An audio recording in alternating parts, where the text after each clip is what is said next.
पापा जी की डायरी से चैप्टर 8। अभी चैप्टर 7 में हमने जो ये हरबम महाराज से सुना कि कैसे इलाकदारी वगैरह जो कि वहां पे मुख्तलिफ ऋषि मुनि थे, चाहे कलंदर थे, चाहे वो हिंदू थे या मुसलमान थे, कैसे आपस में वो एक इलाकदारी मानते थे। और इससे आगे हम अब और जानते हैं इसके बारे में। श्री बब महाराज ने बताया कि उन दिनों इलाकदारियों में मशहूर संत मस्ताना श्री कशकाक जी महाराज मनीगांव वाले भी थे। साहिब करामात थे, त्रिकाल दृष्टि खुली थी, डंके की चोट पर सब कुछ मुंह पर बोल देते थे, न किसी का लेना न किसी का देना। खुद जमींदारी भी करते थे।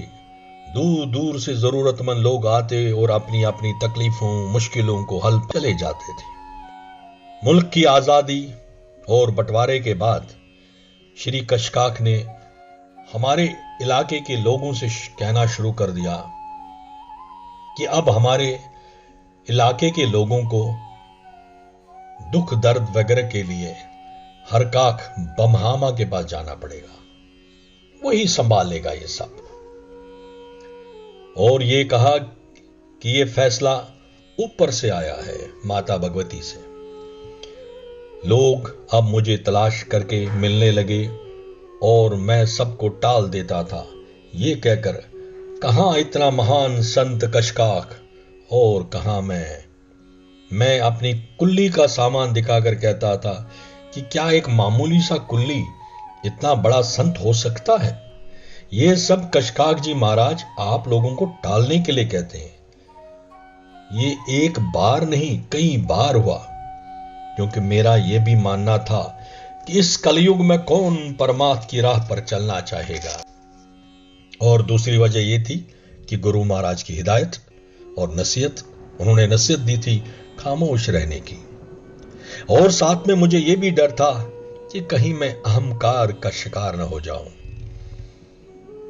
मगर अफसरी रूहानी कहां मानने वाला था। एक बार सर्दियों के मौसम में, शायद ये सन 1960 या 61 का था, मुझे रूहानी पैगाम मिलने लगे कि कशकाक महाराज के दरबार में फौरन हाजिर हो जाऊं। और एक तारीख का भी जिक्र होता था, माघ शुक्ल पक्षी के चतुर्दशी को हाजिर हो जाऊं। और यह पैगाम भी कुछ अजीजों के द्वारा भी मिला कि महाराज कशकाक बहुत ज्यादा बीमार है और बिस्तर पे पड़े हैं और मुझे याद कर रहे हैं। मेरे पास पहले अपने ही गांव का एक अजीज आया और कहा कि उसने सपना देखा है कि एक तार बब महाराज को मिला है और कशकाक ने फौरन आने को कहा। अभी वो अजीज ये बात बता ही रहा था कि एक और मेरा चेला या शिष्य रहमा से वहां आया। रामा मेरे को लगता है ब्रिजनाथ जी का जिक्र हो रहा, और उसने कहा उसे एक तार मिला है। फिर एक और शिष्य घर आया, उसने भी वही बात कही। ये सभी मेरे चेले या मेरे शिष्य थे। अब फैसला यह हुआ कि जाना पड़ेगा। कशकाक जी महाराज ने इतने बुलावे भेजे हैं, जाना तो पड़ेगा ही। और फैसला यह हुआ कि पहले श्रीनगर जाएंगे, उसके बाद वहां से गांधरबल के रास्ते मनीगांव जाकर हाजिरी देंगे कशकाक महाराज के दरबार में। मैं कभी सोपोर से आगे गया ही नहीं था, इसलिए किसी की साथी चाहिए, कोई रास्ता दिखाने वाला चाहिए था। उन तीनों ने, जो मेरे शिष्य थे, उन्होंने हामी भर दी, जी हम आपके साथ चलेंगे। किसी सवारी का इंतजाम भी न था। बर्फबारी होने वाली थी और हो भी रही थी। जब सफर शुरू करने का वक्त आया तो सिर्फ एक शिष्य आ गया, बाकी दोनों शिष्य नहीं आए। इस तरह हम दोनों ने जरूरी कपड़े, कंबल वगैरह पहनकर सफर शुरू किया। सोपोर पहुंचते पहुंचते बर्फबारी फिर शुरू हुई। बर्फबारी में चलते चलते जब श्रीनगर पहुंचे तो कई फीट की बर्फ बहुत ज्यादा एक तह बना चुकी थी। और अभी भी बर्फबारी हो रही थी। मेरे साथी ने कहा कि छतरपाल श्रीनगर में उनका कोई रिश्तेदार है, उसके घर रात गुजारकर दूसरे दिन मणिगाम रवाना होंगे।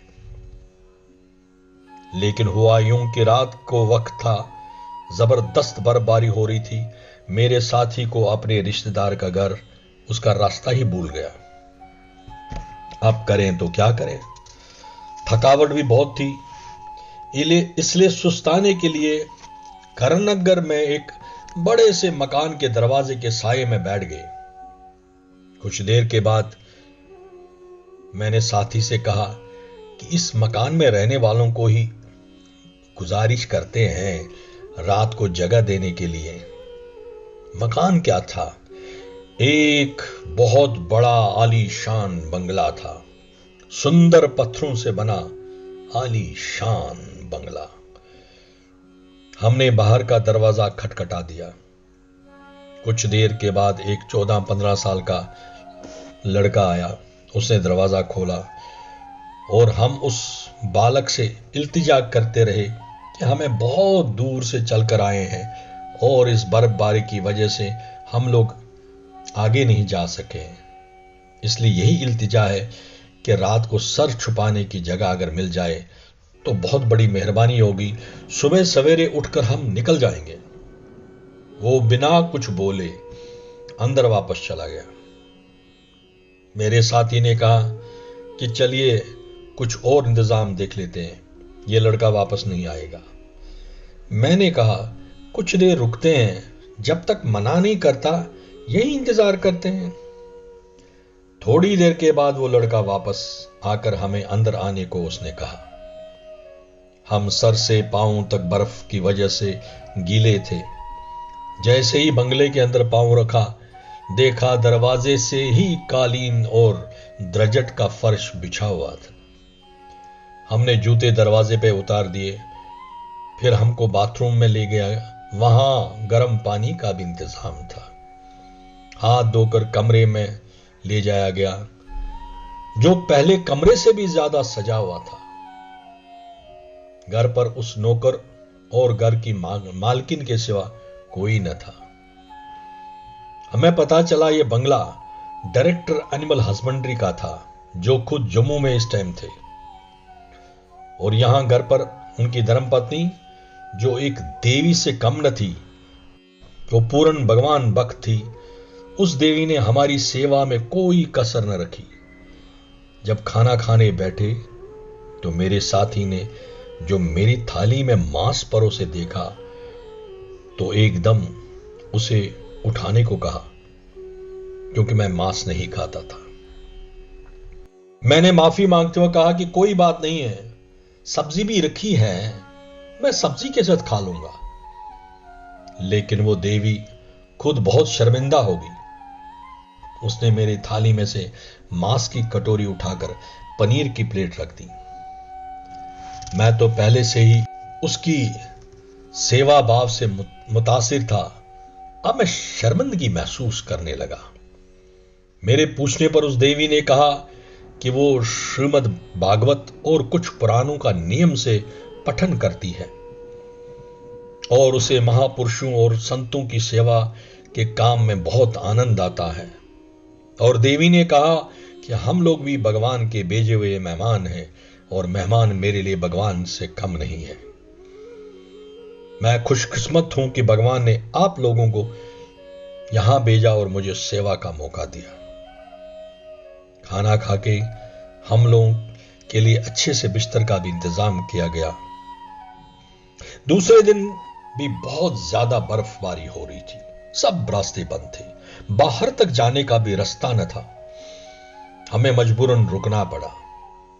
हम अंदर गरम गरम कमरे में सत्संग में खो गए और वो देवी हमारी सेवा भी करती रही। शाम के वक्त कोई आदमी आया और हमारे कमरे में थोड़ी देर झांक कर और फिर सीधा ऊपर वाली मंजिल में चला गया जहां वो देवी थी, और उनसे मिलकर थोड़ी देर के बाद वहां से चला गया। कोई 1 घंटे के बाद वो आदमी वापस आया और सीधे हमारे कमरे में और मेरे पैर पकड़कर दंडवत प्रणाम करके माफी मांगने लगा कि वो अंधेरे में मुझे पहचान न सका। मालकिन ने मैं तो कहा था कि ये इलाका लोलाब से आए और इन्हें परम संत स्वामी कशकाक जी के पास जाना है, तो भी मैं ना समझ सका। हम दोनों ने उस शख्स को पहचान लिया। ये हमारे ही इलाके का रहने वाला था और स्वामी आनंद जी का सेवक था। शंभूनाथ नाम था उसका। दरअसल उस दिन स्वामी आनंद जी उन दिनों छताबल भैरव मंदिर में रहते थे।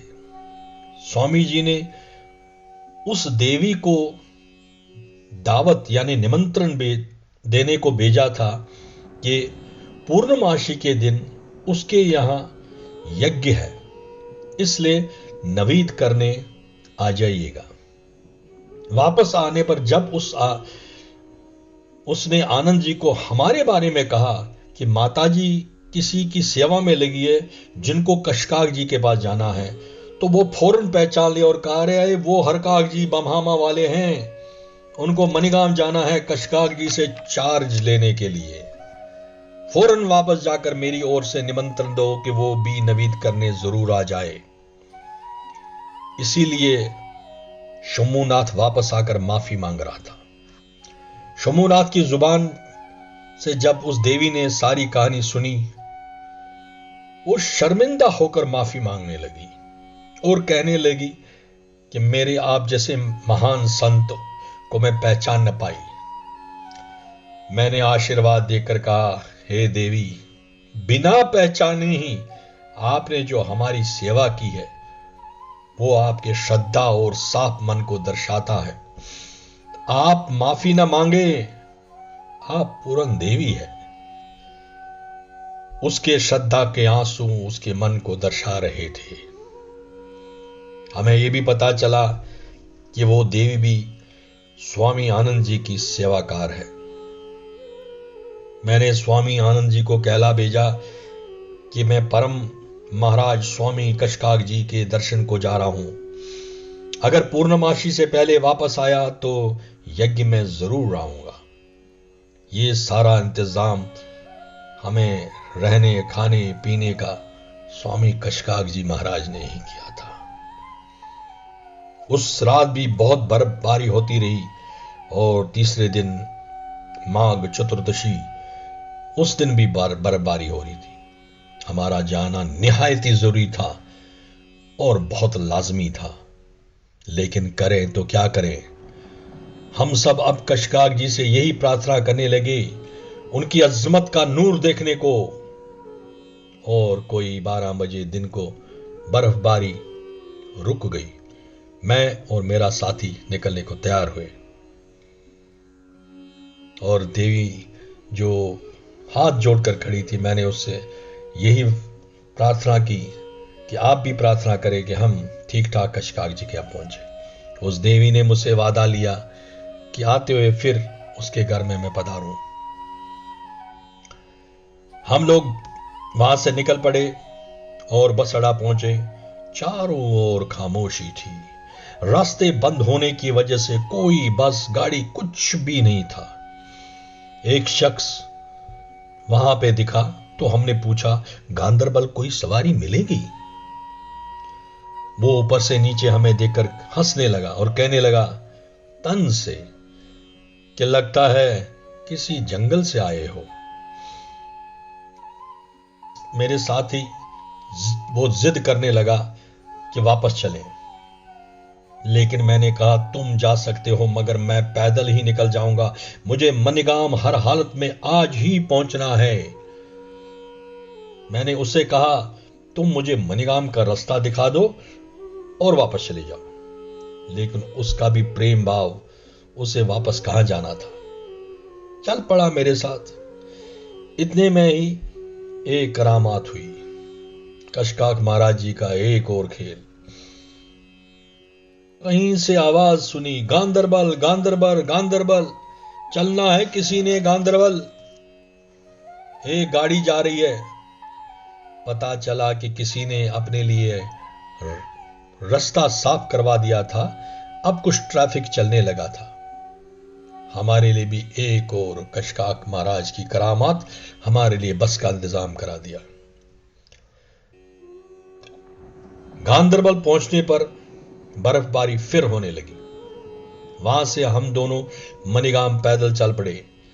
रास्ते में महकमा पब्लिक वर्क वाले बर्फ हटाने का काम कर रहे थे। उनमें से एक मुलाजिम भाग कर आया और मेरे सर पर अपना छाता रखा। पता चला वो मुझे पहचानता है, मगर मैं उससे नहीं पहचानता था। उसने घर जाने को बहुत ज्यादा जिद किया और उसने कहा कि आप हमारे घर ठहरिए, सुबह निकल जाइए। मैंने कहा कि मेरा जाना जरूरी है, ताहम वापसी पर आने का आग्रह भी किया। मैंने कहा अगर हो सका तो वापसी पे भी आऊंगा। हम दोनों जब मनीगाम में श्री कशकाक महाराज जी के घर पहुंचे तो एक सुकून सा मिला। घर का दरवाजा खटखटाया। दरवाजा किसी महिला ने खोला और हमसे पूछा, क्या चाहिए आपको? मैंने जब कहा कि कशकाक महाराज से मिलना है, उन्होंने हमें बुलावा भेजा है, तो वो भी ऊपर से नीचे तक हमें देख के बोली और तंजिया जुबान में बोली कि आप दोनों किसी जंगल से आए हो क्या? आपको पता नहीं है कि कशकाक जी महाराज सख्त बीमार है और कई महीनों से वो कुछ बोल भी नहीं रहे। वो अभी ये कह ही रही थी कि अंदर से आवाज आई, स्वामी कशकाक जी की। अरे इनको आने दो, मैंने बुलाया है, ये बमहाम से हरकाक आया है, मैं इन्हीं का इंतजार कर रहा हूं, आने दो आने दो आने दो। वो मोहतरमा कशकाक की बहू थी। वो एक सकते में से आ गई, क्योंकि कितने महीनों से कशकाक जी महाराज ने मौन धारण किया हुआ था। हम दोनों उनके कमरे में गए। वो बिस्तर पर विराजमान थे। उनको कुछ महीने पहले फालज यानी पैरालिसिस हुआ था। मैंने प्यार से मगर डरते डरते अपने साथ लाई हुई नदरू की गठरी पेश की तो उन्होंने सर से नमन करके वो कबूल की और घरवाली को देते हुए कहा कि हमारे लिए प्रसाद समझ लो। यहां मैं ये बताना जरूरी समझता हूं कि कशकाक जी महाराज किसी का भी कोई भी चढ़ावा नहीं लेते थे, मगर मेरा ये जो मैंने डाली लाई थी वो स्वीकार की। इसी दौरान उसने अपनी बहू से कहा कि पड़ोसी के घर जाओ और वहां से फाकबत यानी कि फास्ट का खाना लेकर आओ। हरकाक का आज चतुर्दशी का व्रत है। वो हैरान होकर बोली कि उनको यहां कैसे मिलेगा व्रत का खाना, लेकिन श्री कशकाक महाराज ने जोर देकर कहा कि उनका भी आज व्रत है और उन्होंने ही खाना रखा हुआ वहां पे, जाकर ले आओ। वो मजबूरन चली गई और वहां से व्रत का खाना लेकर आई और अब उसकी मुख पर हैरानी के साथ सुख भी था। हाथ धोकर मैंने खाना खाया और खाना खत्म करने के बाद जब मैं कुछ कहने लगा तो महाराज जी उठने की कोशिश करने लगे। शायद पेशाब वगैरह करने की इच्छा हो रही थी। वो छड़ी के सहारे खड़े होने की कोशिश कर रहे थे। मैंने अपने साथी को इशारा किया कि इसकी मदद करो और इसे जूते पहना दो, लेकिन वो न क्या समझ बैठा, लपक कर बाहर भाग गया। श्री महाराज उठे, दरवाजा बंद किया और हम बातें करने लगे। जो उन्होंने कहना था वो कहा और मुझे कबूल करना पड़ा।